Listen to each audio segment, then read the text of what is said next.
Estou no presbitério da Catedral da Imaculada Conceição de Maria, em que se celebra aos 8 de dezembro de cada ano. Essa catedral é na cidade de Jacarezinho, no Paraná. É uma arquitetura muito bonita. Vamos ter aqui uma panorâmica.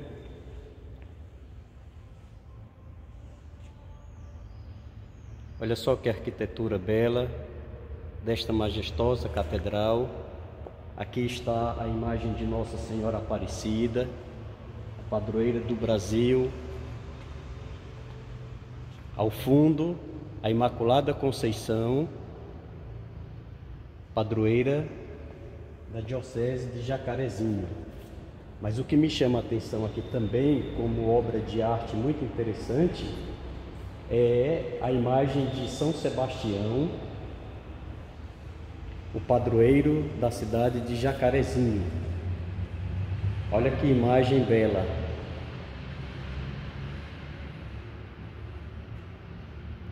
A arquitetura toda projetada, com desenhos nas paredes. Aqui no fundo desse lado, você vê um nicho com a imagem belíssima de São José. Lá no fundo também, dessa nave lateral da catedral. Hoje é quinta-feira, dia de adoração ao Santíssimo, e a Capela do Santíssimo aqui da catedral está com o Santíssimo exposto, alguns fiéis fazendo sua adoração, seu momento de adoração. Ao fundo, a imagem de Jesus ressuscitado. Nesse lado, capelinha dedicada a Nossa Senhora Aparecida.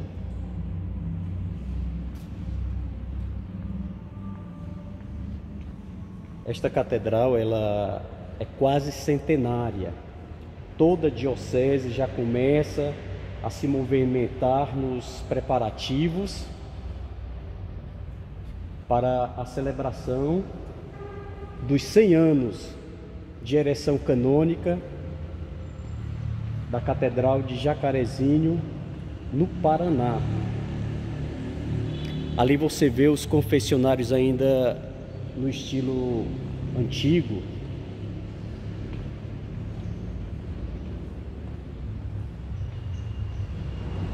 Toda a arquitetura.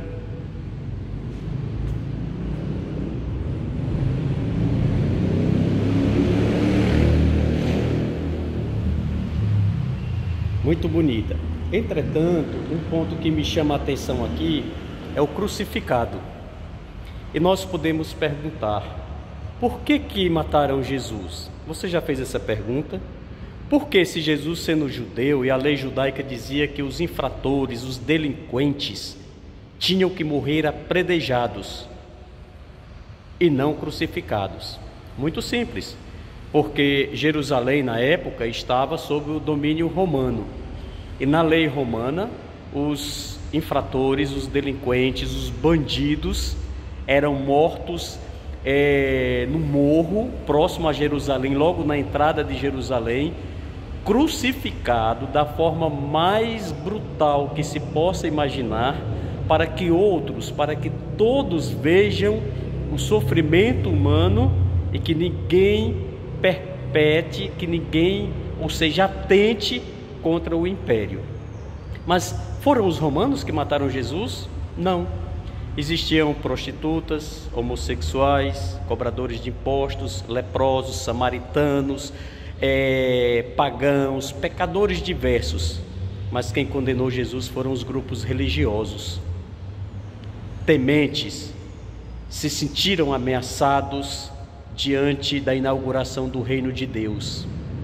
Enquanto os fariseus pegaram a lei de Deus em 10 mandamentos e criaram uma série de normas e leis duras, mais de 600 preceitos, jogando em cima do povo, e eles mesmos não faziam nada. Eles se sentiram ameaçados pela liberdade de Jesus de trazer ao povo o rosto paterno, amável e misericordioso do Pai. Por isso que Jesus diz: vós todos que estáis aflitos, vinde a mim e eu vos aliviarei. O judaísmo era cheio de seitas, assim como a igreja, assim como o cristianismo é hoje. E eles se sentiram incomodados. Havia uma aliança corrupta entre os dirigentes do templo. E só para você ter uma ideia, o templo era o sinal, era o lugar, o centro de todo o poder religioso, era o centro de todo o poder econômico e político do mundo judaico. E os dirigentes do templo faziam aliança com o Império Romano para manter o povo numa paz falsa. Eram explorados, eram tripudiados, suas famílias dilaceradas pelo poder corrupto romano e dos religiosos do templo. Então, para que Caifás e outros dirigentes se mantivessem como dirigente do templo, eles faziam essa aliança com o poder romano. Como quando Jesus veio apresentar uma forma diferente do relacionamento do homem com Deus, da mulher com Deus, acolhendo a pecadora, acolhendo a samaritana, coisa que era inconcebível na lei judaica, acolhendo o leproso.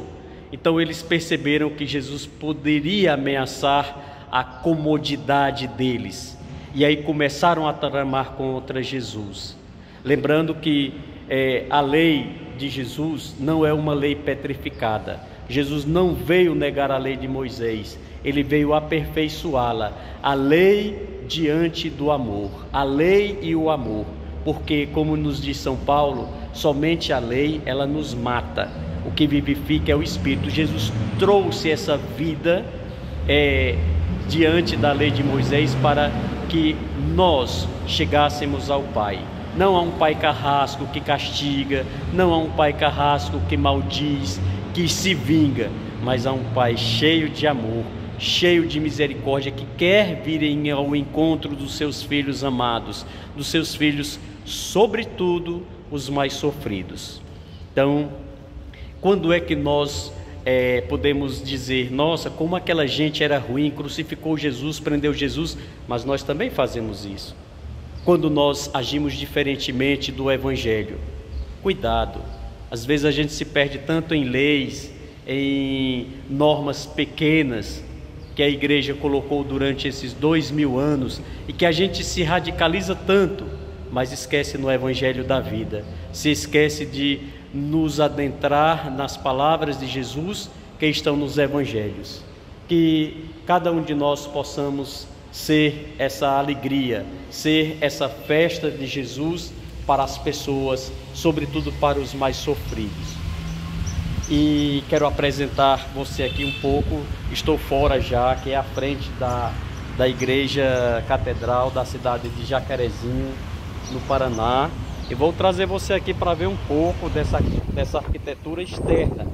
É um templo majestoso, quase centenário. Já estão se preparando para celebrar os 100 anos da ereção canônica da Catedral de Jacarezinho. Olha só que arquitetura bela, com suas torres enormes.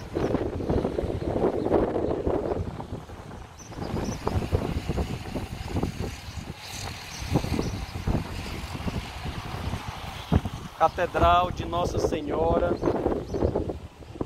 da Imaculada Conceição, da Diocese de Jacarezinho, no Paraná. Fiquem com Deus.